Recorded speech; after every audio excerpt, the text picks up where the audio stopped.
top cop who put his badge on the line for justice. You know the name Doug Poppa? Yes, I do. God bless Doug Poppa, an honest cop. I was elated, of course, but then as he testified, I was somewhat concerned for him, because I knew that they were probably going to crucify that man. Sometimes the truth has a price. That may be the lesson of a Virginia police officer who says, in trying to do the right thing, he ended up paying for it. The message you're sending is, see, we did it, Doug. You don't come out, you don't buck the system.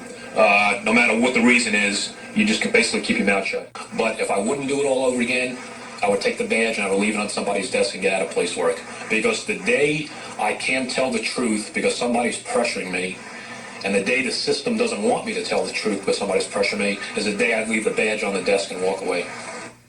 Poppa was fired for insubordination. One man who confronted truth and consequences. From Las Vegas, Nevada, this is Doug Poppa, Truth and Consequences Podcast.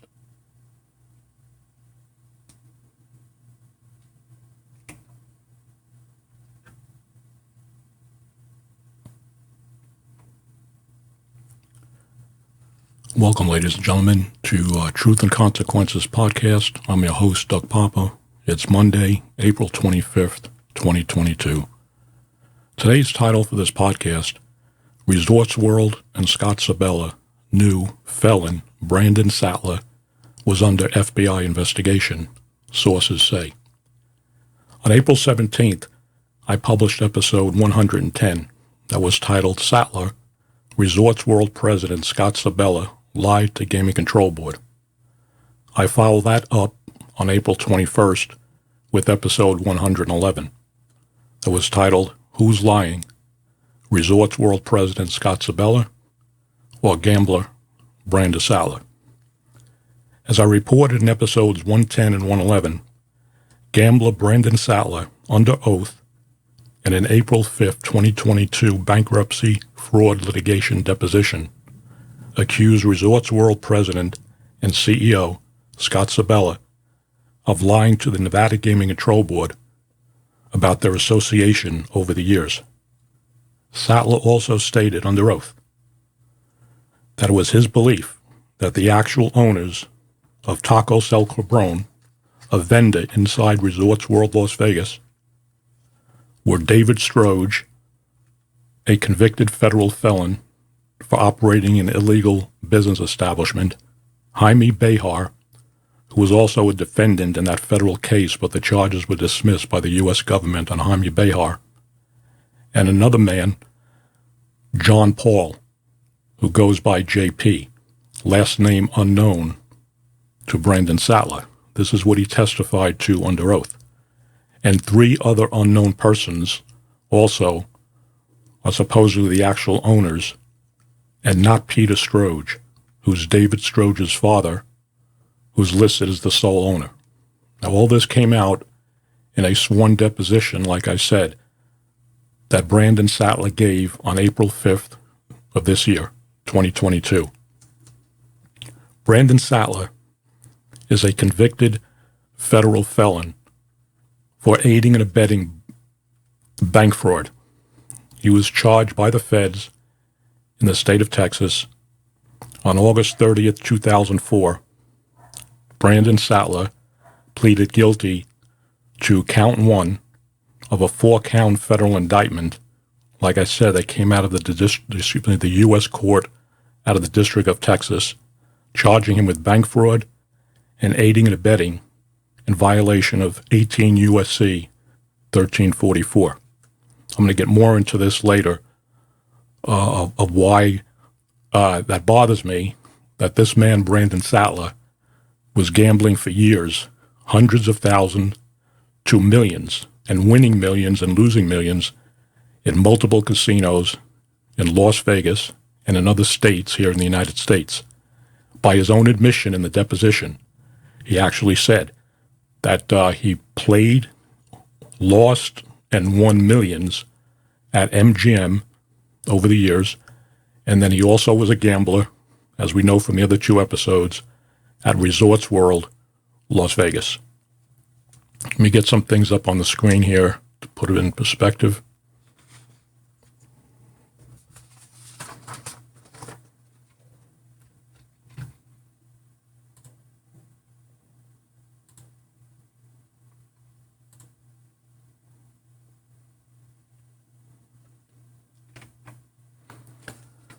Okay. What you're looking at here on the screen is before he was charged, Brandon Sattler, with the by the feds, the FBI did the investigation for federal aiding and abetting bank fraud. Brandon Sattler was also convicted of fraud charges in Los Angeles County in the Superior Court for Los Angeles.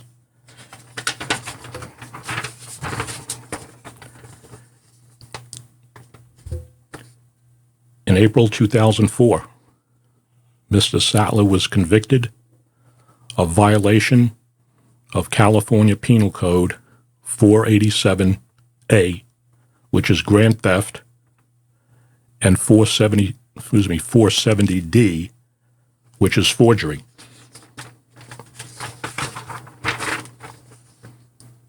Then on August 16, 2006, Mr. Brandon Sattler was found guilty of California Penal Code violation 532, Section 1, which is false financial statement or statements.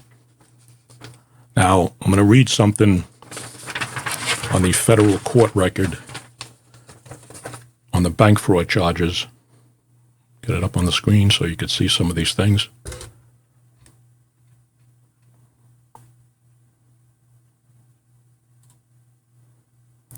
Okay, get that done. Okay, I'm just reading. You see some of the stuff up on the screen here, but this is the some of the records from the United States District Court for the District of Texas and then California. And just reading some of the stuff here, it just says, like I said, he was arrested and charged in the state of Texas, and then he went to California.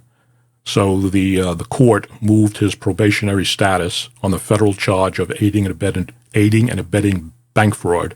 They moved the probation status to California because I'm assuming that's where he moved to. Just to read a couple of things here, if you can't make it out on the screen, it says Brandon Sattler, who was placed on supervision by the court in Dallas, Texas, on the first day of December 2024, who fixed the period of supervision of 3 years and imposed the general terms and conditions therefore adopted by the court, and also imposed special terms and conditions as noted on the attached judgment and commitment order, and it was the jurisdiction was transferred from the District of Texas, federal court in Texas, to the Central District Court of California on December 1st, 2006. Just reading some excerpts here so you get a background on this guy. And then this next page here, it says, having been ordered by the court not to commit any federal, state, or local crimes. Now, this is while he was on probation for the federal crime of bank fraud. And this is the federal record here. It states on August 16, 2006, Brandon Sattler was convicted for a violation of California Penal Code, Section 532A1 that I just described, false financial statement, in the Los Angeles County Superior Court, case number, and then it gives a case number. It also says, having been ordered by the court not to possess a firearm on November 8, 2006, Brandon Sattler was determined to be in constructive possession of a firearm contained within the vehicle driven by an associate. The next page here just states is the federal charge, 18 U.S.C. 1344, number 2, bank fraud, aiding and abetting, and it's the transfer order, like I said, the jurisdiction to transfer his probation from Texas to the District of Federal Court District of California. Same thing, more on the transfer. And then it says on here on the order when they actually transferred his probation to Texas, I'll just read a couple of sentences here. It says on November 29, 2004, this court sentenced defendant Brandon David Sattler to a term of 6 months imprisonment and a term of supervised release for 3 years. Defendant is serving his term of supervised release in the Central Court of California under the supervision of probation officer Greg Amantia. On August 16, 2006, defendant Sattler will be tried by the state of California on unrelated charges to the federal charges that he was convicted of. And Officer Amantia has been subpoenaed by the state of California to testify to his personal knowledge of the probation supervision of defendant Sattler. Officer Amantia requests this court's permission to answer the subpoena and testify in defendant Sattler's trial. The court determines that the request should be and is hereby granted.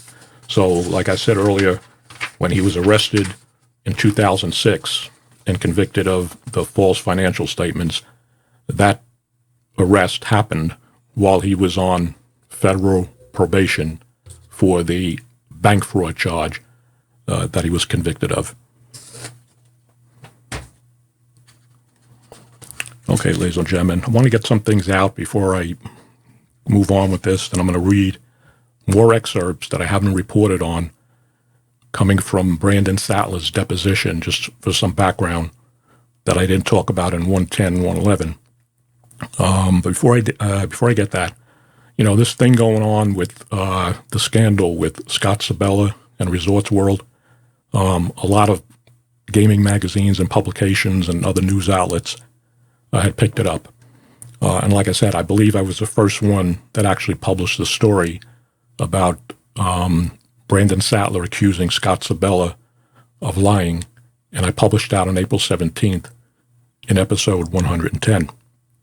Now, people have been talking to me, and I was told that there's talk within Resorts World Las Vegas that Scott Sibella may be a silent partner or have some type of business interest or connection with another vendor inside Resorts World, and that vendor is allegedly, from what I'm being told, Mulberry Street Pizza.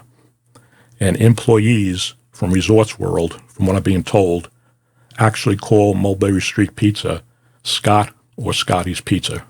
Again, that's what I'm being told.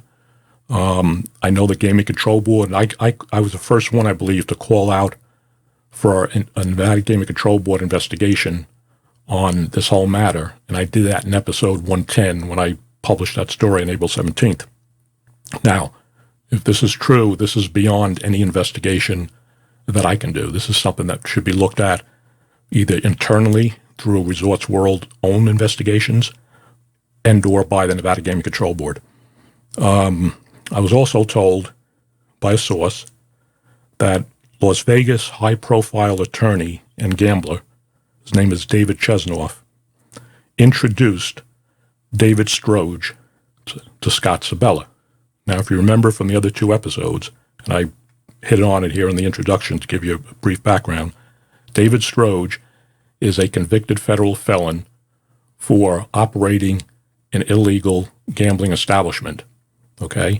And go back to 110, 111, if you haven't reviewed those episodes to get after you look at this one or before, so you get some clarity on what the hell I'm talking about in this episode. Otherwise, you're going to get a little bit confused. But anyway, just so you know, I was told that Las Vegas attorney, and he's also a gambler at times, David Chesnoff, introduced David Stroge to Scott Sibella to get Tacos El Cabron vendor inside Resorts World.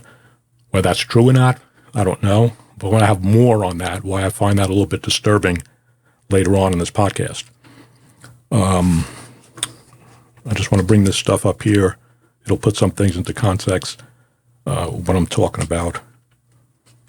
Okay, I'll get to that later at the end. Okay. I talked about in episode 110 and 111. Let me get this on the screen here so you can see some of these documents as I'm talking. we talked about the April 5th deposition that Brandon Sattler gave, and that was because it's a bankruptcy fraud litigation. Like I said, he's being accused by three people of basically who were investors, gave him about $11 million to invest in this company that doesn't exist anymore. It was called Satcom, I believe it was. So just for some more clarity, this is another document that I got in the past couple of days, and it's from the United States Bankruptcy Court for the District of Nevada. And it's Brandon Sattler, debtor, and the plaintiffs are James Russell, Grant Witcher, and Julie Russell versus Brandon Sattler, defendant. And I'm just going to read some excerpts. In case you don't have a big monitor, you're not going to be able to read what's on the screen. So just read there, and it says, "It is hereby ordered, adjudged, and decreed that defendant's opposition having been overruled and plaintiff's MSJ having been granted," that's the motion, judgment is hereby entered as follows. Number one, judgment is entered against Brandon Sattler and in favor of James Russell in the principal amount of $9,973,489 plus contractual interest from the date of entry of this judgment. Then we go to number two. Judgment is entered against Brandon Sattler and in favor of Julie Russell in the principal amount of $132,404 plus contractual interest from the date of entry of this judgment. And then number three, a judgment is entered against Brandon Sattler and in favor of Grant Witcher in the principal amount of $3,628,666 plus contractual interest from the date of entry of this judgment until paid in full. So that just confirms what I talked about in episodes 110 and 111. Okay, next thing we're going to do here is, and I'll get this up on the screen here, it's number 6. Now, some news outlets have been asking me for some of these documents, and I got no problem. I turned some things over to some other people. But what I'm going to do here is this is be reading some more excerpts that most of it I haven't reported on in episode 110 and 111. And these are excerpts from Mr. Sattler's sworn deposition under oath on April 5th. Just give you a little more background on this guy. And I'm just going to read some small excerpts. A question. It's from the attorney, Mark Weissenmiller, attorney for the plaintiffs. What didn't you remember? Answer. I had forgot that I borrowed money from Eddie Garcia. You asked me to mention everybody, and I forgot to mention him. Question. Who is Eddie Garcia? Just some guy I met through somebody else. That's all I can tell you is Eddie. I met him a couple of times. Question. Is he? Answer. He's a local loan shark in Las Vegas. And from what I understand, he loans out money to people all the time. And when I didn't pay him back, he threatened me. He threatened to kill me. He threatened my family. He showed up at my house with a gun. He did all kinds of bad things. So I stopped communicating with him. He left the threatening messages and things like that. He left me threatening messages and things like that. And then the question from the attorney was, when was the last time you spoke to him? And then Mrs. Sattler responds, I don't know. A couple of months ago, when I asked him to give me an inventory of everything to provide to you, and he refused. Then he says, yeah, I wanted to give you inventory of all the watches that he said he sold, everything. He doesn't have anything anymore, so I wasn't able to give you that inventory that you wanted. And then what they're talking about here, ladies and gentlemen, is in this bankruptcy, they're trying to ascertain what assets, money, things of value that Brandon Sattler has, vehicles, stocks, so they can put liens on that, so they can, and holds and judgments, so they can get that to the people that owe him the money, so they can start paying it off. And I guess he had some expensive stuff that he gave this Las Vegas loan shark, and that's what this is about. And then it goes on here, Mr. Sattler says, I sent you pictures because he said that he gave him watches and paintings that he had to pay this guy back. And he says, they were like these two paintings, which my mom said they should be valued at like $20,000 or $30,000 each. And his mom has passed away, Mrs. Sattler's mom. And I guess she gave that stuff in her will to him. But according to Eddie Garcia, they were not valued at that. He said they were valued at like $1,000 or $1,500. They were part of a collateral for a $40,000 cash loan that he gave me with 10% a month in interest.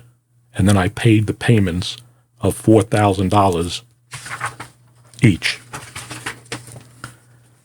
Okay, and then he goes on, they're talking about defaulted on bank card, and this is what he's saying. Anyway, you get the gist of this. And then Mr. Sattler goes on another page. So that's why Chase Bank is closing the accounts, because they're tired of the subpoenas. They're tired of the FBI. And because they issued a judgment for fraud, which is all bullshit, as you know, but that's okay. So here he is, the first time he's under deposition, that he's under investigation for the FBI, and that's going to be important when I get to something else here in a few minutes in this podcast. And there's a question by Mr. Weissenmeller. Please list to me the places you've been gambling in the past 2 years to your recollection. And he answers, Mr. Sattler, Mohegan Sun, Foxwoods, Oceans, Resorts World, Atlantic City, Resorts World Las Vegas, Hard Rock, Las Vegas, Virgin, Wynn, Circa, South Point, Silverton, M Resort, Tropicana, Palace Station, Red Rock Casino, Boulder Station, Sunset Station, Wynn, Boston. Okay? Ladies and gentlemen, I'm going to bring this up again later, but these come popping out of my head. Brandon Sattler has been a convicted felon for bank fraud, and he's also has the convictions for fraud out of California.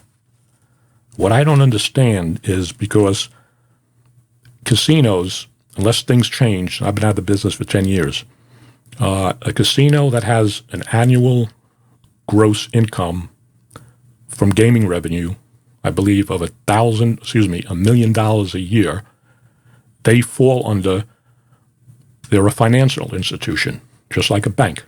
And you're supposed to know the people you do business with. At least it was when I was in the casino, and I did compliance, vendor checks, and all that stuff as director of security and surveillance. But my point being is this. At one point in the deposition, I don't have it up on the screen, and I said, I may have mentioned that earlier, Mr. Sattler says that he's played hundreds of thousands to millions, won and lost in a lot of these casinos, including MGM. I'm going to get to why that bothers me. And then he also played at Resorts World. And for the life of me, I can't figure out, did any of these casinos over the years do a criminal check on this guy and say, he's a high roller. He's not just playing, $100. He's playing hundreds of thousands of dollars to millions of dollars. Did they ever check this guy out and say, he's convicted of federal charges, aiding and abetting bank fraud?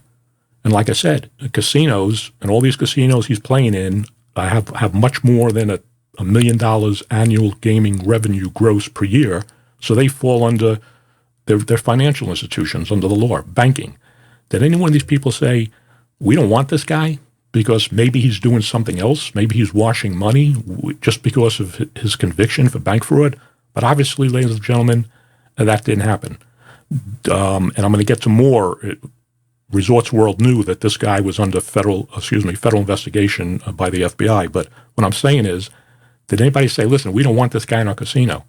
And I talked to a couple people the other day And they said, well, it's probably just greed. These casinos want the money because he's playing all the money. But I'm just bringing that out because that bothers me. He's a convicted federal felon for bank fraud, aiding and abetting. And yet these casinos, over the years, had this guy playing. And apparently, as for what he's saying, he still gambles to this day and was gambling when all this debt that he was incurring. And I'll get more into this. But the whole thing just bothers me. Anyway, those were the casinos that he said he was gambling at. Question, okay, thank you. When was the last time you gambled? Answer, yesterday. Now you got to remember, yesterday. So that means he's talking April 4th, because the deposition was on April 5th. He's in debt up to his butt, and you'll see that here in a minute. He owes people tons of money, and yet he's still gambling, leading the high life, okay? To me, this is just absolutely disgusting. But let me read on. That's my opinion. Question, where did you gamble? Answer, I think it's South Point. For you people don't know, South Point is a casino on the south side of the Las Vegas Strip here in Las Vegas. Did you win? He says South Point, and I think that's it. Treasure Island, maybe. As we say where he gambled. Question, when you left, did you win? Okay? And he goes on whether he did, he won some money, he lost some money. And then he says, next page is, he says, I don't file as a professional gambler anymore, even with significant wins that you saw from Win End Resorts World. Okay? I'm going to get later why the Resorts World thing really bothers me. Because his alleged connection that he says with Scott Sibella, that he's known for 20 years, even when Scott Sibella was the president of MGM Grand. But those are the allegations that are out. You got to remember, in the gaming video on Scott Sibella's testimony on March 2nd of this year, 2022, in front of the Gaming Commission, you remember when he said he didn't know Sattler from Adam, but he said he's been a player for 20 years. So Scott Sibella admitted that he knew Sibella was a gambler for 20 years. Well, he couldn't be a gambler for 20 years at Resorts World because Resorts World has only been open about a year. So anyway, I'm just bringing that out. And I say these things, ladies and gentlemen, because of my background, 40 years in investigations, both in law enforcement, the private sector, casinos. That's where my experience is. So I pick these little things out, and they bother me. They may not bother other people, but it bothers me. But Scott Sibella did say to the Gaming Control Board on March 2nd that I know him because he's been a gambler for 20 years. Well, like I said, he wasn't gambling for 20 years at Resorts World because Resorts World was only been open for a year. So did Scott Sibella know him from MGM? I'm bringing it up for a point I'm going to make here later on. Anyway, let me go on. Next page. Question, can you give me a list of who you owe more than $2,000 to? And answer, and these are some excerpts. There's more into this 200-page document, but I'm just reading excerpts. The State of California Franchise Tax Board, in the millions of dollars, okay? The State of California Franchise Tax Board. And then he mentions some guy named Sean in the tens of thousands, Louis Epson, Richard Marcus, I believe they're attorneys. I don't know. Whatever they say I owe to them, $200,000, $300,000, I don't even know. And then he mentions Mary, Joe, in the millions. This guy owes money to everybody, government agencies, private individuals, and he's still living the high life while he's giving this deposition. Like he said, he's still gambling the day before. Unbelievable to me, okay? Then he says several credit card companies and loan companies. You know, American Express, Visa, MasterCard, Barclays. There's probably 20 different banks that I stopped paying that have all sued me and gotten judgments. I mean, there's a tons of them. And yet he's still gambling the day before he gave this interview. And he's defaulted, and he's on all these credit cards and all these payments. Jesus. Okay, he goes on. It's in the millions and millions of dollars. And the Franchise Tax Board is a court-ordered judgment that supersedes the Russell judgment, the judgment that he's on the deposition for. One of the debtors is Russell. last name. So when he says right here, it's in the millions and millions of dollars. He owns millions of dollars. Still out there gambling, having a good high time on everybody else's money that he never paid back. Okay? Answer. Keeps going on. I don't have any assets for them to lien. Mean they liened all of my bank accounts. And he goes on. I owe the IRS money too. A lot of money. This guy owes everybody. Okay? Get a little interesting here. Okay. He says, Chase and Wells Fargo closed my accounts and reported me to check systems in 2018. That's a system that you go in, somebody owes you money, the casinos and banks do that, and it's called check systems, and you put in basically the person's a deadbeat, owes the money. So he's saying that Chase and Wells Fargo closed his accounts and reported him to check systems in 2018. Okay. Go on another page. Question. Have you seen this document before? Show him a document. The deposition. He says, yes. Question. When did you see it? Answer. I don't know. When it was emailed to me, maybe it came in the mail. I'm not sure. Question. Are you familiar with it? Answer. I mean, it's a subpoena to Resorts World. And again, I mentioned this in episode 110 or 111 or both of them, and that's a subpoena by the attorneys to subpoena records from Resorts World. If there's gambling records and stuff like that, I believe that the subpoena that's they're talking about, I mentioned that in the other podcast. So he says, yeah, it's a subpoena to Resorts World. Question. Have you seen this document before? He asks him again. He says, yes. When did you see it? I don't know. When it was emailed to me, or maybe it came in the mail, I'm not sure. Again, I mean, it's a subpoena to Resorts World. I think that may be a double that I just said. And then he says, okay. Now, the reason why I'm bringing this up, and I'll explain why, because I said something, I believe in podcast 111, that I didn't know what it meant. But now, after reviewing it yesterday, I got an idea what the importance of this. Question. Do you have access to cameras inside Resorts World Las Vegas? He says, no. And I mentioned that, I believe it was yesterday. Then he goes on. He asks him another question about something, and this is Sattler's response on another question.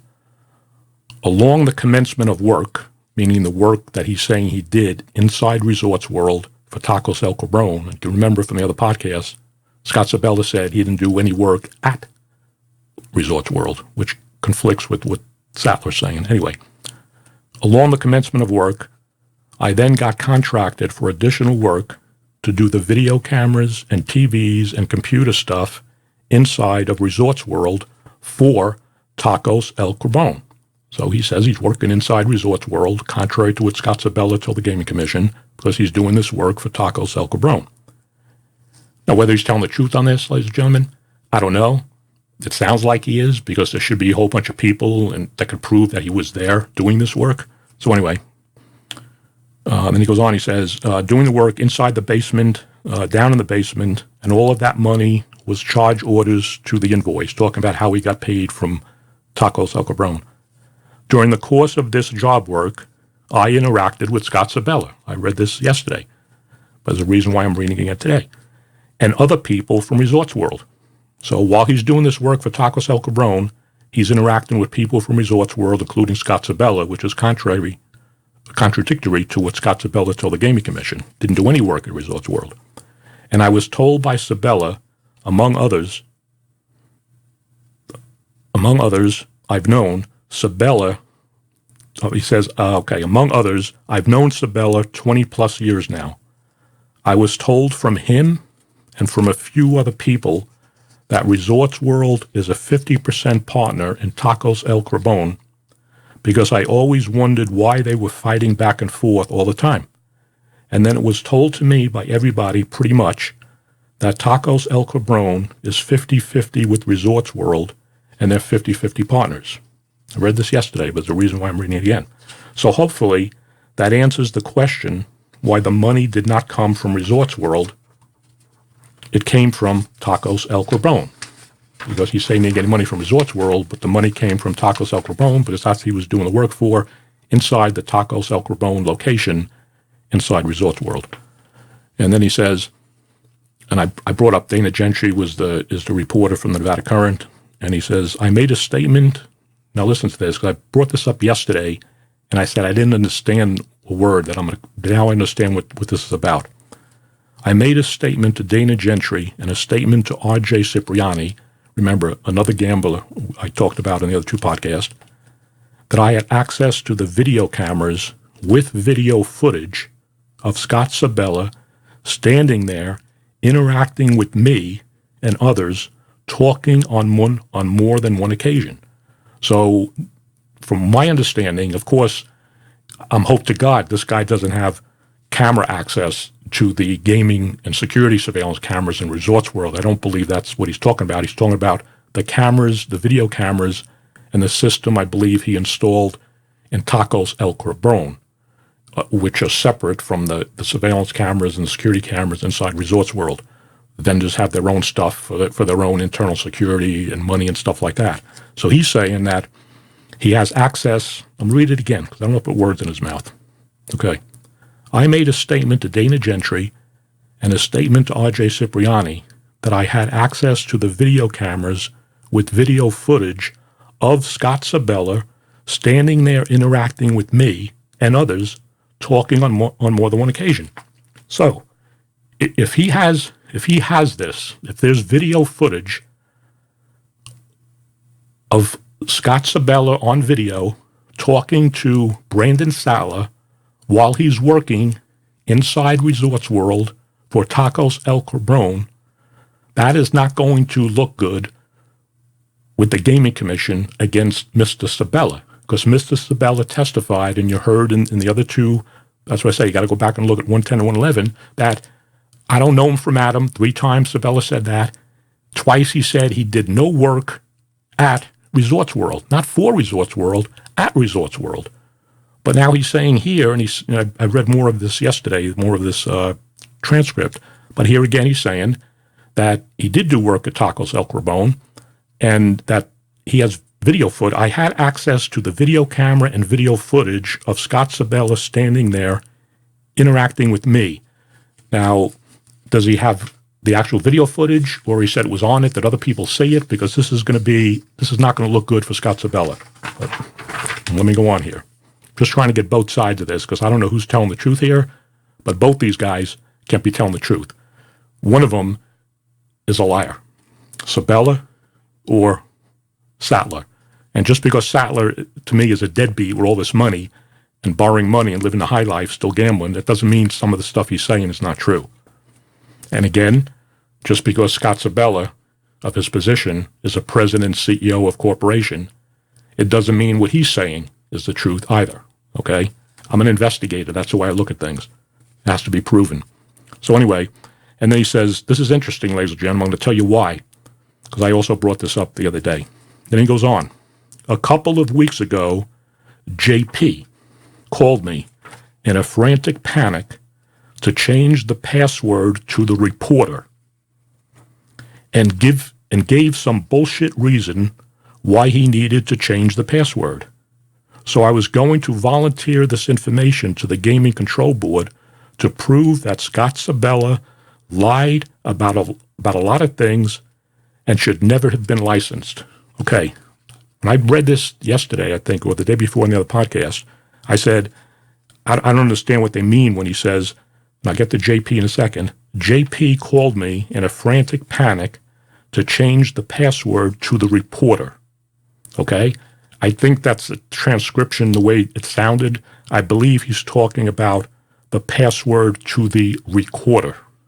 And the recorder would be, at least when I was in the casino business, when we switched over from VCRs analog to digital, the recordings they use today for video cameras, high-end, are DVRs, digital video recorders. So I believe and I believe that this is just wrong in the transcription. I believe when he's saying, a couple of weeks ago, JP called me in a frantic panic to change the password in the reporter, which I believe it's the recorder.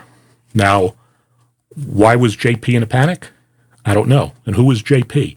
Remember at the beginning of this podcast, and then yesterday, Mr. Sattler's alleging that and I proved that in the documents. I'm going to talk more about that later, show some stuff, because I found more LLCs relating to Tacos El Carbone that kind of bother me. But again, just because things bother me as investigated doesn't mean anything's wrong. I just get red flags when I see certain things. Getting back to this, ladies and gentlemen, okay?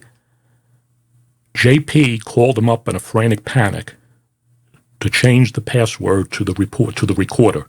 I believe they're talking about the digital video recorder that will record video from the cameras installed inside and maybe outside of Tacos El Carbone, inside of Resorts World. And JP, as you remember, according to Sattler, is allegedly one of the silent partners, the best way I could put it, in Tacos El Cabron with David Stroge, Jaime Behar. Remember, Jaime Behar was an associate, or still is to this day, of David Stroge and was one of the defendants when the FBI did that big bust back in 2015 with Stroge and all those 25 people arrested and some people got off, and Stroge was convicted. And I said yesterday, Jaime Behar was not. The charges against him were dismissed, but they're still friends. So according to Sattler, as I said yesterday, he's saying that Peter Stroge, who's the father of David Stroge, is the one on paper. And I show those documents that shows the LLC from Nevada as Peter Stroge is the manager of the LLC for Tacos El Carbone. But just so you don't get confused here, if you didn't look at the other podcast, Sattler is saying that he's known Jaime Behar for years, and Jaime Behar is part owner in Tacos El Carbone at Resorts World Las Vegas. David Stroge is also has business interest owner in Tacos El Carbone at Resorts World. And JP, who he said he knows is John Paul, but he said, I don't know his last name. Later in this podcast, I said yesterday, I believe I know who JP is, and I believe I found out who JP is, and I'm going to talk about that here in a couple of minutes. So now JP's in a panic because he had to change the password on the recorder. So from an investigative standpoint, ladies and gentlemen, I'm suspicious of this because if there was, now I don't know, DVRs, depending on how often they're used and how many cameras, they can record sometimes for months, or you can program to record for 30 days, 7 days, and stuff like that. But if there's video footage, or if somebody downloaded the video footage and put it onto a CD that shows Scott Sibella inside Resorts World with Brandon Sattler, that's going to be a major problem for Mr. Sibella. So why JP was in a panic, but he says in a frantic panic to change the password to the recorder. I believe that's what it is, not reporter. Why that is, I don't know, but that's something maybe Gaming Control should be looking at. Just my opinion. Then he goes on. Ladies and gentlemen, this is important here. I have 3 criminal cases and 3 other litigation cases. You understand the magnitude of the amount of money that people are coming after me, both criminally and civilly. Listen to this, ladies and gentlemen. This is Brandon Sattler testifying to this under oath on April 5th of this year. And the U.S. Attorney's Office and Federal Bureau of Investigation has agents running around all over the country pulling documents, and they're trying to get a grand jury indictment. None of this is going to matter when I get indicted. Frankly, I will be able to sleep better at night because I don't have to answer all of these questions. So that's Mr. Sattler on April 5th of this year admitting that he knows, and I know, I was told by sources that it's true, that the Federal Bureau of Investigation has been investigating him, and he's pretty sure he's going to get indicted by the feds at some point in the future. And my own opinion on everything this guy's doing, he should be indicted, okay? But that's my opinion. And then the last page here, he says this, and I thought this was kind of important. He said, I've even been offered, now he's talking about reporters calling him up, and he says, I've even been offered compensation and a large amount of money by an outlet, doesn't say what the outlet is, to give them information on everything I know about the business dealings with Resorts World, with Scott Sibella, with RJ Cipriani, with Russell, one of the investors that he allegedly defrauded. Well, he did, according to the bankruptcy documents. The judgment is against him, and Witcher, the other person who's is one of the plaintiffs. So he's saying that some media outlet has offered him money to break the whole story on Resorts World, Sibella, and his association with all of this. Okay. Now, 45 minutes, but I got to keep going on this because I got to get this stuff out. The next thing, ladies and gentlemen, I want to show on the screen here is, I'll tell you why I'm showing this. So investigative-wise, first of all, if Resorts World, because I worked for, like I said, 3 casinos actually, okay? Resorts World, and I don't even know if they could do it internally with all this stuff going on, but they need to hire an outside law firm, my opinion, or some investigative firm to do their own internal investigation on this whole mess, separate and apart from what investigation that we know now that was reported the other day that the Nevada Gaming Control Board is investigating the Sibella Sattler allegations. But Resorts World, and I think it has to be done independently by an outside firm with the power to come in and do what they have to do and obtain documents and video and interview people. They should be doing their own just from a risk management standpoint, because this is not looking good for Resorts World International all over the world. It's all over the internet with these gaming magazines. So anyway, that's just my take on it. So next thing going across the screen here, ladies and gentlemen, and I'm not taking anything off. I have these documents. You can look at it, okay? Who are these people up on the screen? Well, Patrick Morales, who's currently still, I believe, at Resorts World. These are their LinkedIn accounts. And he's an analyst and was an investigator for Resorts World Las Vegas. And I'll explain why I have these people up. Zachary Cope, K-O-E-P, Director of Surveillance at Resorts World Las Vegas. Joseph Totnetti, he was the Surveillance Operations Manager at Resorts World Las Vegas, and he was the number 2. If he's the manager, he's number 2. Cobe, his boss, would have been number 1. I was told that Joseph Totnetti, and it's up on the screen here, is no longer at Resorts World. He is now the director himself of surveillance at the Palms Casino Hotel here in Las Vegas. And then the other one up on the screen is David Wheatley, investigations manager at Resorts World Las Vegas, and he's also retired Las Vegas Metropolitan Police Officer, and from his LinkedIn account, he's the investigations manager at Resorts World Las Vegas. Why is all this up on the screen? Because I said in my title, the podcast here, today's title, Resorts World and Scott Sibella knew felon Brandon Sattler was under FBI investigation, sources say, because that's what sources told me. So why are these guys up on the screen? Well, they're up on the screen because of this. Okay. I believe this is exclusive. I'm the first one to report this. This is an internal Resorts World Las Vegas email that I obtained, and it was verified as authentic from someone connected with the security investigations and surveillance operations at Resorts World. It's dated September 18th, 2021, 8:47 a.m. And it came from Mr. Patrick Morales, the gentleman whose picture I had up on the screen, to surveillance management at Resorts World Las Vegas. So Mr. Morales sent this email to surveillance management Resorts World Las Vegas on September 18, 2021, which was last year. And we know from what I found out from their backgrounds is the surveillance management that he sent it to was the director of surveillance, Cobe, and the number 2, the manager, Joseph Tatnetti, who's no longer there. He's at another property. Okay, but this is September 18th. And he also CC'd Dave Wheatley, the manager of investigations for Resorts World. Subject, photo request for Brandon Sattler.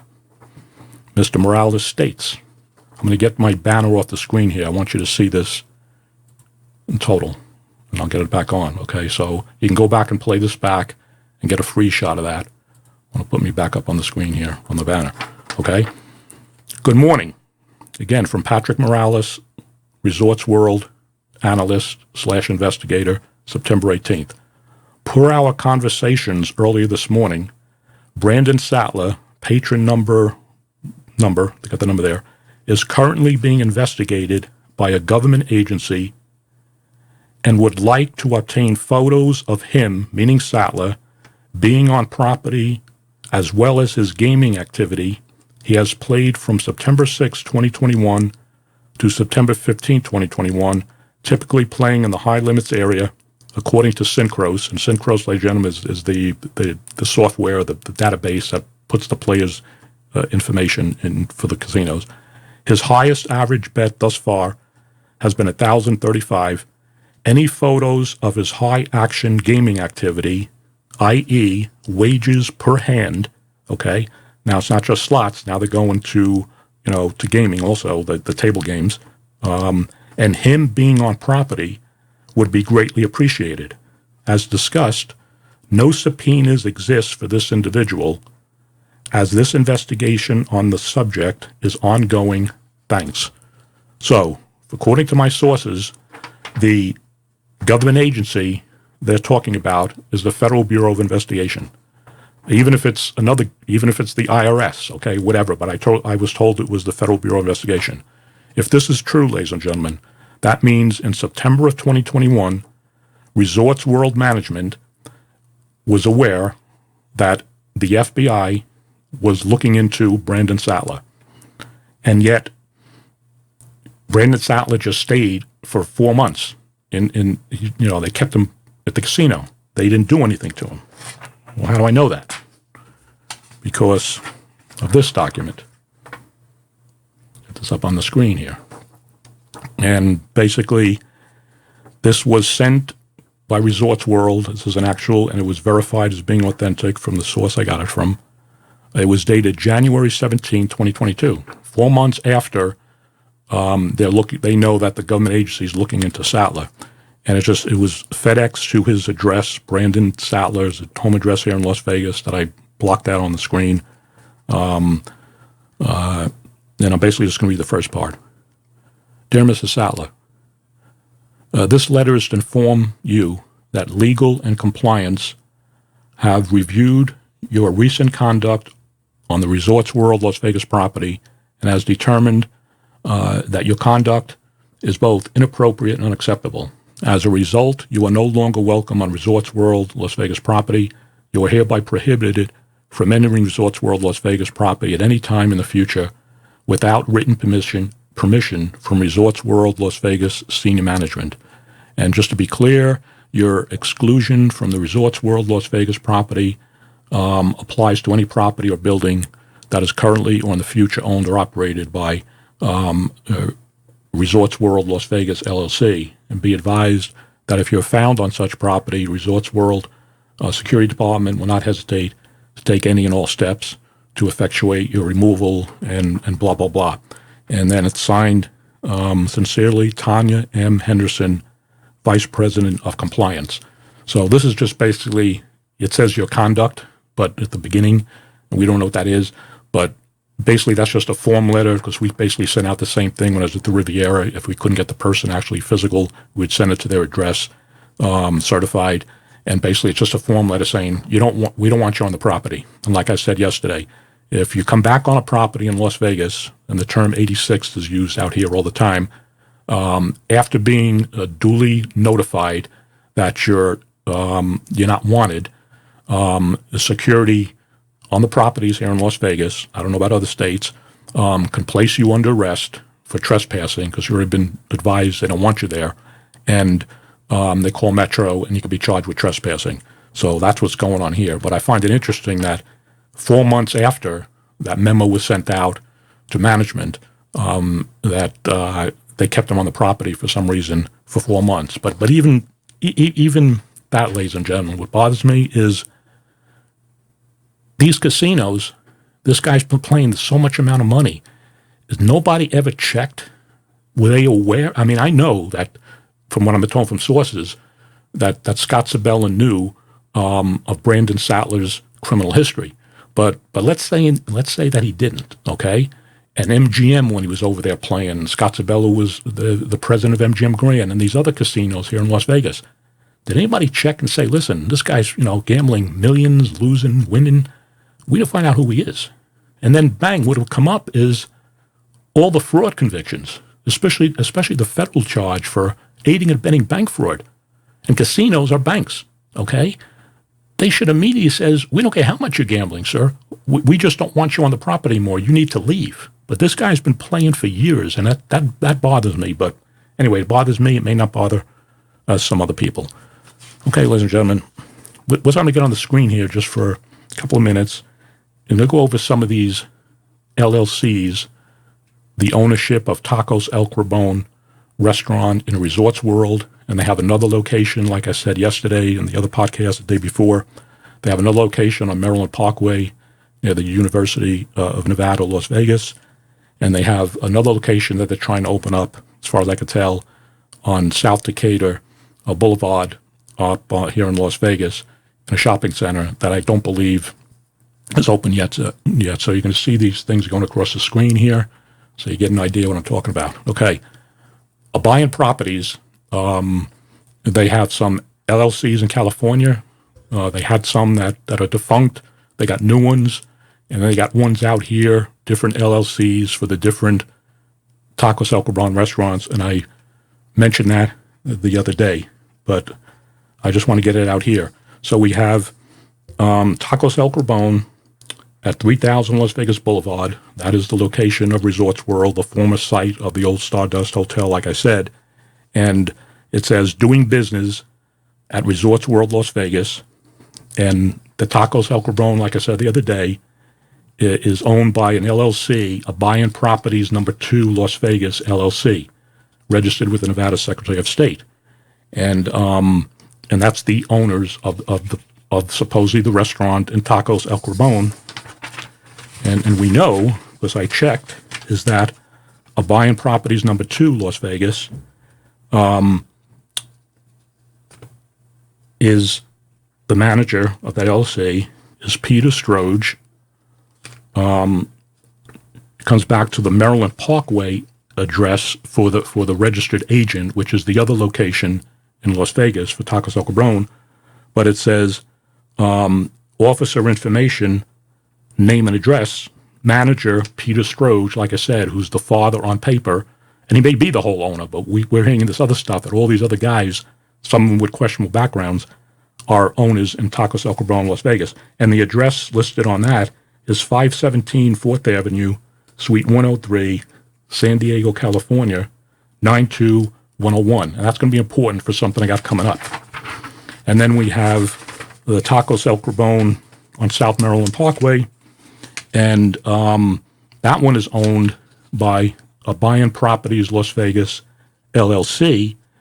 And Jaime Behar, who I talked about earlier, and yesterday in the other podcast went in also, associate of David Stroge, the convicted felon, but Jaime was not convicted of the federal charges. He's involved in these LLCs also, so we got that one. And then we have another one that I found, also to the Maryland Parkway address, yes, 4808 South Maryland Parkway, a Buying Properties Las Vegas LLC, which is and Jaime Behar is the manager of that one, but that's different from a Buying Properties Las Vegas LLC. This one is just a Buying Properties. These are all active LLCs, okay? The reason why I'm saying this again. And then we have another one that I found out yesterday, a Buying Trademarks LLC, and that comes back to the same address, which is the location that's going across the screen of the Maryland Parkway Tacos El Cabron. So now we got two more LLCs connected with the Maryland Parkway address with Jaime Behar as the manager under the Nevada Secretary of State. And then we have a Buy-in Properties Management LLC, and that's another one. And that's also 4808 South Maryland Parkway. Jaime Behar connected to that one. And we also have Peter Stroge, the father, also connected with Jaime on the Buy-in Trademarks LLC, which comes back to the Maryland Parkway address. These things are, there's a bunch of red flags going up on my head on this stuff, including some LLCs that these guys have out in California. So then we have a Buy-in Properties number 3, Las Vegas. That comes back to the 352 South Decatur Boulevard, and you'll see the map up on the screen, and that's the location, I believe, that they're going to open up another location. And Jaime Behar is the manager of that one, and that's registered also with the Nevada Secretary of State, but it's a Buy-in Properties number 3, and then you see the map there going across the screen. So good luck if anybody's investigating this, because there's a lot of red flags going up in my head. Now, I'm going to bring something up here on the screen. We're at 1 hour, and we don't have too much left, but I got some important stuff I'm getting out. Okay. Remember from the other episode, David Stroge was convicted of the federal charge of operating an illegal business establishment with the feds when he was arrested in 2015. And like I said, also charged with him and indicted was Jaime Behar, but the charges against Jaime Behar, like I said, were dismissed by the government. Robert Stroge, David's brother, was also a defendant, and he pleaded guilty to the same count 1, as David Stroge, operating an illegal business. And let me get the banner off the screen here. Okay. Now, remember I said that I believe I found out who JP was, the other supposed silent partner at Tacos El Cabron in the resorts world. If Sattler, Brandon Sattler, is telling the truth that JP was or is an owner, part owner of the Tacos Cabron, well, John Paul, I believe it's this guy, John Paul, but it's not spelled John, it's Jean, Paul Rojo, for my audio podcast people, Jean, Paul Rojo, Rojo. The problem, ladies and gentlemen, if that is also true, like Sattler is saying, and that's the guy JP that was worried about the video recording, because maybe Sibella's video may be on there, okay? It's John Paul Rojo, and he is a convicted felon. And how do we know that? Because, get this up on the screen here. Okay. This is his plea from the federal charge. And it's dated April 9, 2018, United States of America versus Jean Paul Rojo, order accepting plea. It is ordered that the findings and recommendation of the magistrate judge are adopted, and this court accepts defendant's plea of guilty to count 1 of the superseding information. And count 1, reference all those people who got arrested, is operating an illegal gambling business. And this is, you see it on the screen, that is John Paul Rojo's pleaded guilty to that charge. So now, David Stroge is a convicted felon, and when you have this JP, who Sattler said he didn't know his last name, but they call him John Paul, they call him JP, he is a convicted felon. So you see, as you do these investigations, or at least I do them, things start to pile up. They start to snowball. Okay, now, remember, I'm going to pop this up on the screen again. Okay. Remember I said on the LLC that Peter Stroge, who's on paper supposedly the owner of Tacos El Cabron in Las Vegas, inside Resorts World, it comes back with the address, the manager, Peter Stroge. This is important. 517 4th Avenue, Suite 103, San Diego, California, 92101. Why is that important, ladies and gentlemen? Because this is the man, I believe, is the John Paul Rojo that Sattler is referring to, and supposedly a silent partner, if Sattler is to be believed, in the establishment Tacos El Cabron at Resorts World International.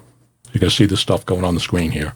Okay, this guy, John Paul Rojo, according to his LinkedIn page, is CEO and founder of Zafiro Tequila, San Diego, California. Okay? Zafiro is Zafiro Tequila. And then it says here, what's this, about him. John Paul, also known as JP Rojo, is Zafiro Spirits Company's president and chief executive officer.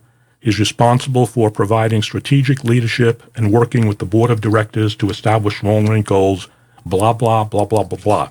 Why am I saying that? Because on further investigation, ladies and gentlemen, going across your screen, you can see that Zafiro Spirits Company was incorporated in the state of Wyoming, and it was incorporated on December 26, 2017. That's 4 years ago. And they are now defunct, dissolved administratively because they didn't do the proper notifications. And it was dissolved by the state of Wyoming on September 7th, 2021. And ladies and gentlemen, you can see on the screen here, I'm showing it over here, okay? Registered address, 517 4th Avenue, Suite 103, San Diego, California, 92101. Well, isn't that strange, ladies and gentlemen? The same suite and address that's related to Peter Stroge with the LLC and the other LLCs with Jaime Behar come back to that address also, including some other LLCs that he has out in California with this address and then another address in San Diego. So this is the gentleman, I believe, is the John Paul that Mr. Sattler was referring to. And like I said, these are the records from Wyoming. But then what he did was, after they defunct him in Wyoming, Zafiro Tequila LLC was incorporated in the state of California, and it says a corporation date, August 8th, 2019. But guess what happened with that one? That's also suspended and forfeited by the Franchise Tax Board in California. And again, ladies and gentlemen, you'll see up on the screen there, what's the address down for the California, now defunct Zafiro Tequila LLC? 517 4th Avenue, Suite 103, San Diego, California, 92101. And that is also their mailing address. So, ladies and gentlemen, you see this stuff going across. So I have no doubt, I'm pretty confident that John Paul Rojo is the other alleged silent partner of Tacos El Cabron at Resorts World. And I tried reaching this guy. I can't find a number for him. And whether that company exists, I can't even find where that company even exists anymore. But if any of these people that I'm mentioning, Maybe Peter Stroge, JP, Sibella, Chesnok, when I leave messages for some of these people, I don't get any calls back. You know how to get in touch with them out here in Las Vegas. So let's get, what are we going to do here? Let's get this back on the screen here, like I said, because I thought this was pretty interesting. It's number 16. Okay. And remember, that's the, that's Mr. Get me off the banner here from this so you can see it. Okay, you got it up there, over here. Get this over here. Back over here. Go back later and rewind this and get it. This again, just to reiterate, this is Mr. Sattler's under oath deposition. And he says, I have 3 criminal cases and 3 other litigation cases. You understand the magnitude of the amount of money that people are coming after me, both criminally and civilly, and the U.S. Attorney's Office and Federal Bureau of Investigation has agents running around all over the country, pulling documents, and they're trying to get a grand jury indictment. None of this is going to matter when I get indicted. So that is Brandon Sattler saying on April 5th that he thinks he's going to get indicted by the feds. And between you and me, how they look at these fraud cases, this is one guy that should be getting indicted. But just because he's doing all this stuff and not paying his bills does not mean it affects his credibility. But as an investigator, and I worked undercover, you deal with criminals and people on the wrong side of the law all the time and shady people. And it doesn't mean just because they're shady or involved in criminal activity and doing other things that some of the stuff they say is not true. Like I said, and that needs to come out in an investigation because the allegations against Scott Sibella, as far as I'm concerned, are pretty serious. Okay? So we got, took care of that, took care of the bankruptcy. Okay. Now let me get back on the screen here. Full for what I got to say here. 22. Let me over here. Get rid of that. Okay, ladies and gentlemen. You are listening to the Truth and Consequences podcast. Independent investigative journalist, Doug Poppa, former law enforcement officer, casino executive, casino investigator. So when people send me the emails, they say like, who the hell are you? What do you know? Would you come up with this stuff? I don't come up with anything. I look at the documents. I look at what people say, and I investigate because that's my background. And I come up with all the stuff. And I still have a lot more stuff under investigation relating to these businesses and some other things that I come up here in a second. We're 1 hour and 11 minutes, but I'm going to go here for a couple more minutes because I need to get this out. Remember, I'm going to get back to what I said. So it's okay. At the beginning of the podcast, I said that I was told that Las Vegas, let me get his picture up here so you get an idea of who this guy is here. And I have a picture of him. I'm going to put him up there, then I'm going to take him off here. Okay. That is Las Vegas attorney and off again, on again gambler. Let me take the banner off for a second. David Chesnoff. Okay. Let me back up. I don't want to look at this guy. Back over here. Okay. And I can put him, 1 second. Put him over here.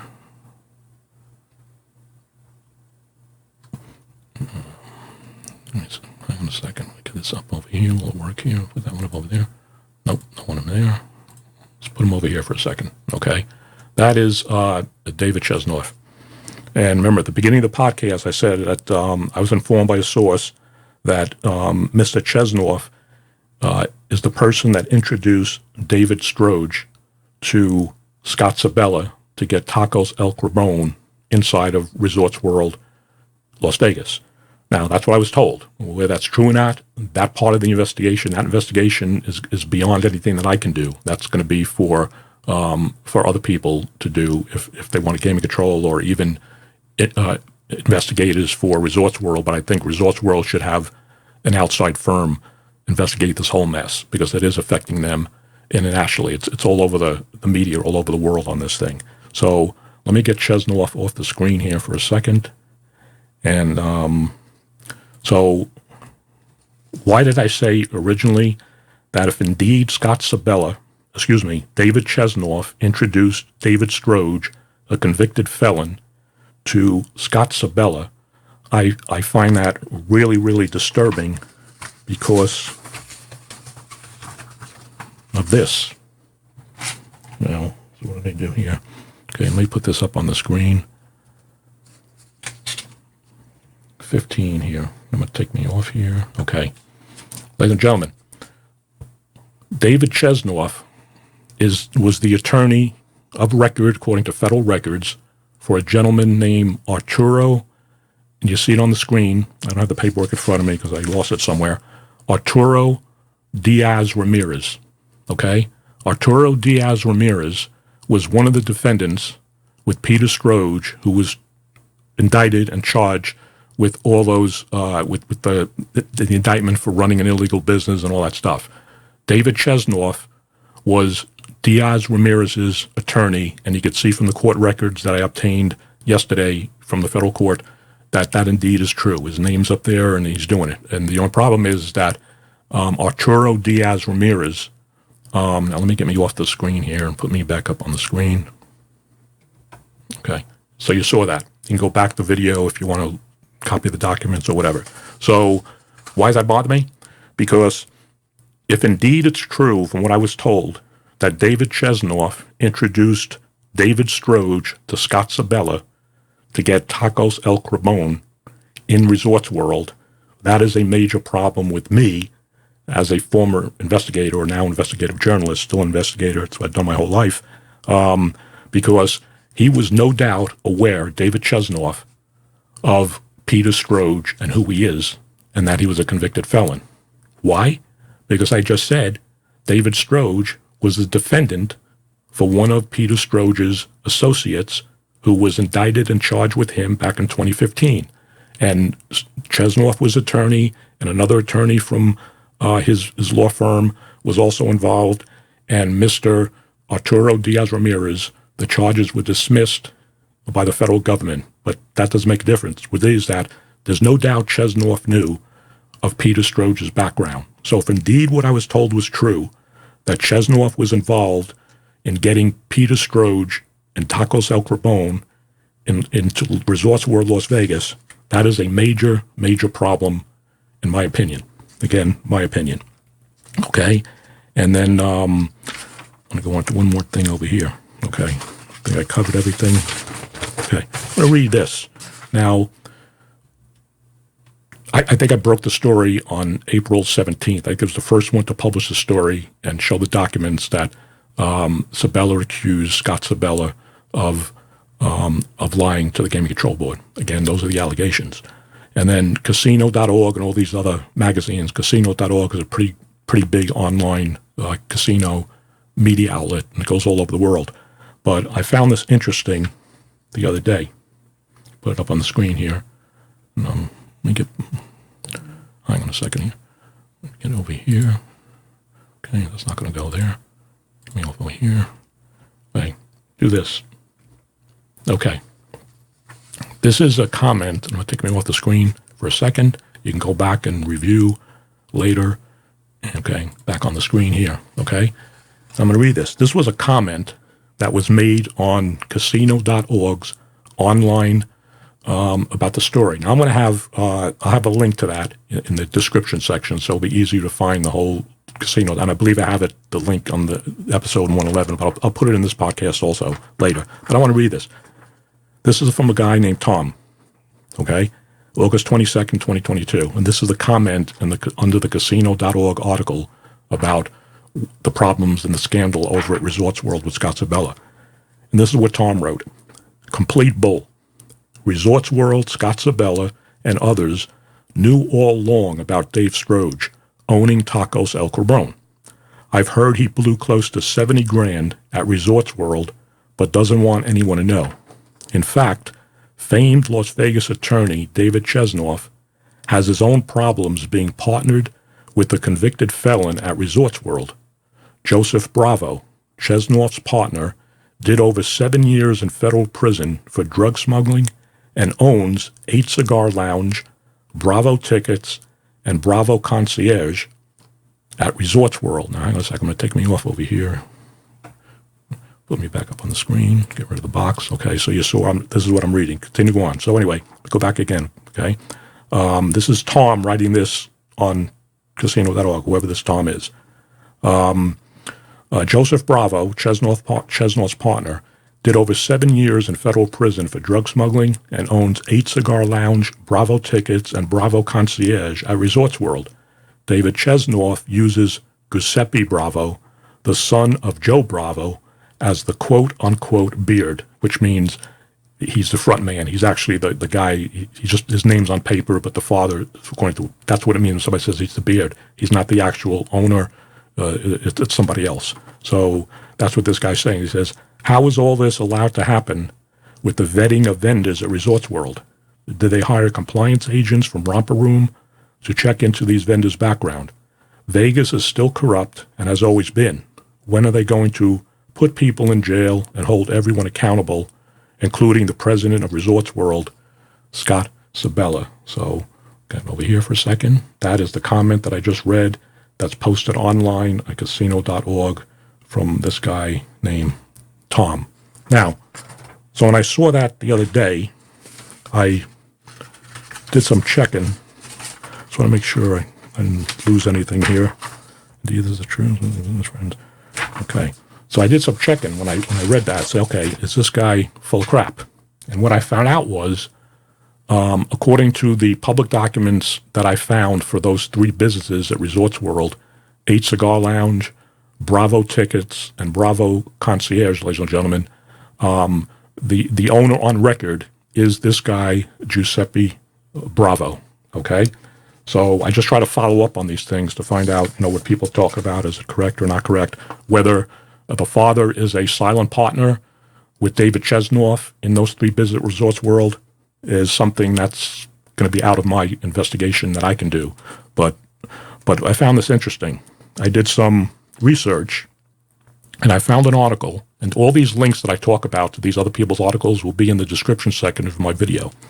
I found this article from June 10th of 2012, and it was a Las Vegas Review-Journal article written by John L. Smith at the time. Again, June 10th, 2012, and I'll have the link to this in the description section, but it goes on with some other stuff. But then Mrs. Smith says back in 2012, and I found this interesting, who is Joe Bravo? It's a question some members of local law enforcement have asked for years. For the record, Joseph Angelo Bravo is a convicted drug trafficker who was sentenced to 87 months in 1993 for his role in a cocaine importing ring with ties to the Buffalo mob. This is Mr. Smith writing in his article in 2012. The Niagara Falls to Las Vegas distribution network was accused of distributing 400 kilos of cocaine between 1986 and 1990. Now, I worked undercover for years, ladies and gentlemen. 400 kilos of cocaine is one big freaking case, okay? Between 1986 and 1990.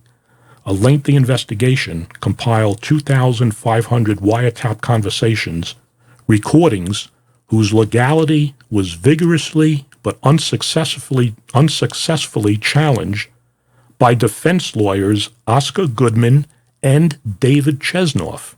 The 16 defendants pleaded guilty before trial, including, and I checked his federal record, Joseph Anthony Bravo. David Chesnoff was his freaking attorney. But I found out more amazing. You're not going to believe that. You can't make this stuff up. Further in his article, in John Smith's article from 1992, did I get that correct? Yes, June 10th, not 1992, June 10th, 2012. Excuse me if I said 1992, 2012, okay? He goes on in the article.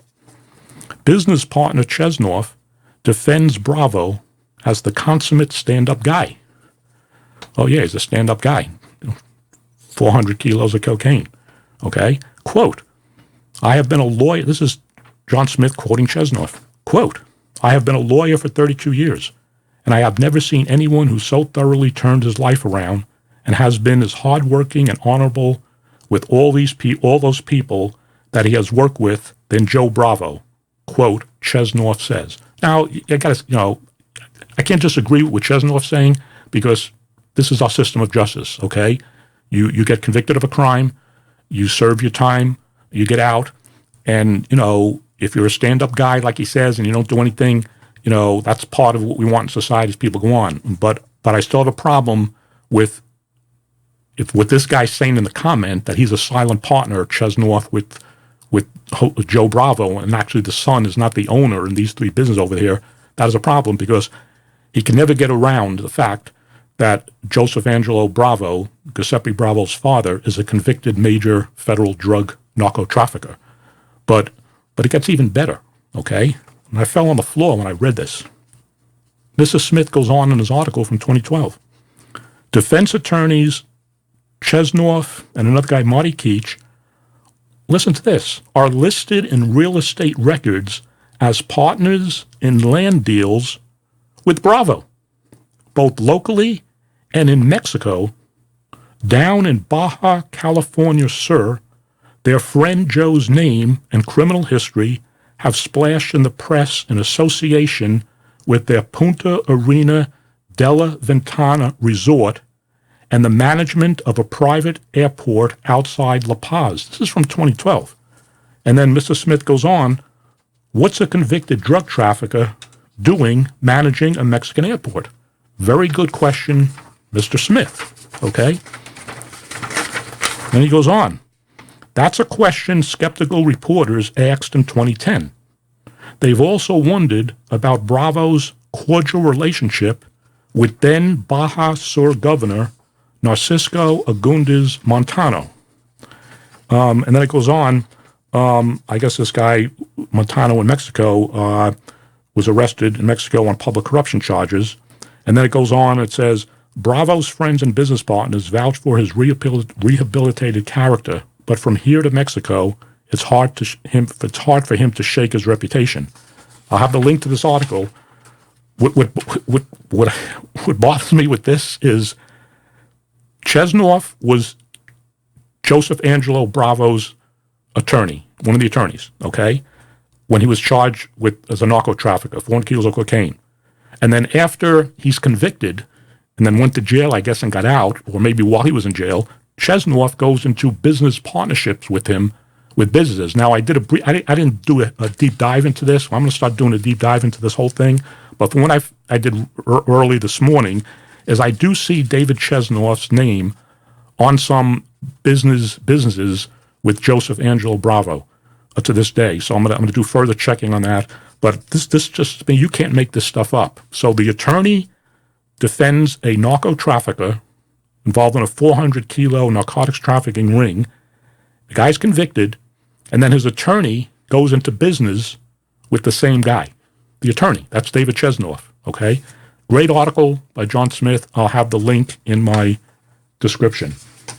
But, ladies and gentlemen, things get a little more crazy, okay? This is an article right here, and I'll have the link to this one.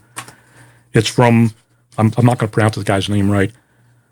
I got allergies, and I'm getting ready to get a freaking headache. John Katsilometis from the Las Vegas Review-Journal, okay? He wrote an article on November 6th of 2021. And when I was doing the research, all this stuff was coming up. And I thought it was kind of interesting because he talks about this 8 Cigar Lounge grand opening at Resorts World. And listen to what he says. On Thursday night, I caught up with famed Las Vegas communications director and political operative Sid Rosich at the grand opening 8 Cigar Lounge at Resorts World, Las Vegas. And he goes on, blah, blah, blah, blah. And then he goes on, he says, the party was indeed brimming with newsmakers from around the country and around the corner. Celebrity attorney David Chesnoff and the chick businessman Giuseppe Bravo are investors in the swanky night spot. So, according to John Katsilometis, in the RJ article on November 6th, he's saying that David Chesnoff is partners some way with Giuseppe Bravo, the son of the narco trafficker, in the 8 Cigar Lounge at Resorts World. You can't make this stuff up. This would make a good freaking book. And then he goes on over here on the next page, and I'll have the link to this article in my description on my YouTube video here, that I'm the podcast. Then he says, quote, the old Vegas, unquote, crew was further represented, meaning by the people who attended this grand opening of the Resorts World, by Clark County Sheriff and gubernatorial candidate Joe Lombardo. The Siegel Group founder, Steven Siegel, Resorts World CEO Scott Sibella, and others were at the grand opening. And everybody knows that from my reporting, I'm not a fan of corrupt, documented liar, Clark County Sheriff Joe Lombardo, who's running for governor. Because sources have also told me, and I'll have more on this, is that David Chesnoff is extremely close friends, good friends with Sheriff Lombardo, and he also has a close relationship with Clark County District Attorney Steve Wilson. And by the way, I did some checking this morning. Again, I'm going to do another podcast on this because this is getting interesting to me. Is David Chesnoff has also been a campaign supporter, a lot of money for Joe Lombardo over the years, Steve Wilson, and also now with Joe Lombardo's former number 2 undersheriff, Kevin McMahill. And he also does a lot of campaign contributions to other to judges in Las Vegas. There's nothing wrong with that, but you know, I look at it this way: if I'm an attorney, and I don't know if this is a fact, but if I'm an attorney and I'm donating money to judges and stuff and district attorneys, and I got to appear before their same persons or their associates for criminal trials. I don't know. With me as an investigator, that just kind of bothers me. Not saying there's anything wrong with it, but this is my opinion. But it gets more interesting here with Chesnoff. Okay, it's another article here, ladies and gentlemen. All these links are going to be in there. This is done by Dana Gentry from the online media outlet. I talked about that the other day, Nevada Current. She's mentioned by Sattler in that stuff, as I talked about today and yesterday. But anyway, this is the article. I was doing all this research early this morning, and I found out this to be real interesting. Okay? This is Dana Gentry writing the article on January 18th of this year, 2022. And it's about Robert Alexander. You can't make this stuff up. Who's another federal convicted felon for fraud, who was also a gambler at Resorts World. I don't know if he is anymore. I think they trespassed him, but he was a gambler. And he's another guy, a convicted felon, federal felon. But this is what Dana Gentry wrote. Okay, she's talking about Robert Alexander. Okay, and he defrauded people, I think, like $1.3 million into this company he had called Kazan Gaming. This is big news when it happened because Kazan Gaming, with these gaming people, like these online gaming video things, whatever he had. Anyway, he's convicted federally of fraud, and he's facing like 20 to 40 years in prison, but he's still out, hasn't been sentenced yet. But he also gambled, another convicted felon, at Resorts World. Okay, but this is what I found interesting. Dana Gentry writes, Las Vegas attorney David Chesnoff, once former Mayor Oscar Goodman's law partner. Everybody knows Oscar Goodman's background. He was the big fame mob attorney with Spilotro years ago and stuff like that. And David Chesnoff's current law partner, Richard Schoenfeld, listen to this, were shareholders in Kazan, the company Alexander used to defraud investors. Chesnoff offered to help Alexander solicit new investors, including casino executive and gambler Bobby Baldwin, who runs, I think, the Cosmopolitan or some other property in town. And then it says, Chesnoff and Schoenfeld were not charged with any wrongdoing. They did not respond to questions about their business interests in Kazan or Chesnoff's role in recruiting investors. Now, I'm going to have links to this story, too, because now we got Chesnoff again associated with another convicted felon, this guy Robert Alexander, who was being investigated by the feds for defrauding investors. And then you got, according to what she's saying, David Chesnoff, like she said, offered to help Alexander solicit new investors. And then this guy's indicted by the feds. So this guy Chesnoff, I don't know, ladies and gentlemen, you make your own opinion on that. Listen, we're 1 hour and 33 minutes. I'll make sure I didn't miss anything. I probably did. But if not, I'm going to have follow-up podcast on stuff. Remember, I have more stuff coming out, ladies and gentlemen, on corrupt lying sheriff Joe Lombardo, who's running for governor, the unsolved 2016 double homicide of Sidney Landon, Nehemiah Kaufman. That case, like I said, is filled with allegations of police corruption, misconduct, a cover-up. Still got more stuff coming out on the massacre, the Las Vegas massacre. We got the 5-year anniversary. I got more stuff that I never reported on, and then other stuff that I got to get going on information I got from police sources and other things occurring within the Las Vegas Metropolitan Police Department. And this thing piqued my interest. Like I said, I believe I'm the one that first published the story on April 17th relating to the allegations against Scott Sibella. And everybody knows, if you don't, I'm an independent investigative journalist. I'm retired, but this is what I do now.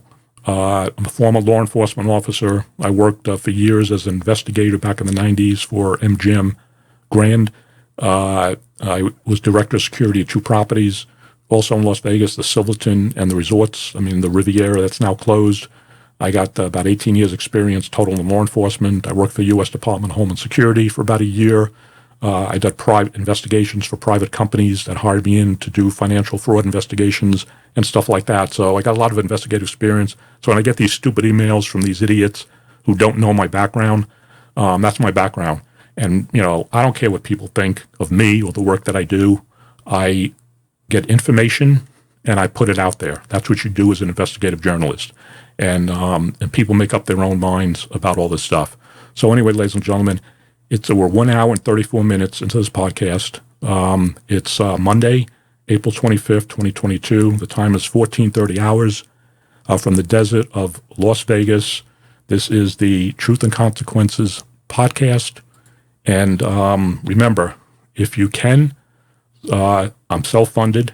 Subscribe to my YouTube channel. If you're not, hit the red subscribe button. If you can, if you want to donate money into my PayPal, it's paypal.me/Doug Poppa. Again, audio podcasts. You like the audio podcast? They're all over the place. The old ones are on Spreaker. New ones, updated ones now, are on Spotify, iHeartRadio, Radio Public, Google, the whole gamut up there. So appreciate you listening. Much more to come.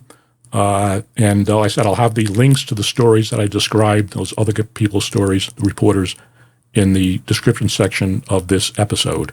Until then, that's the way it is, ladies and gentlemen. You all have a good afternoon.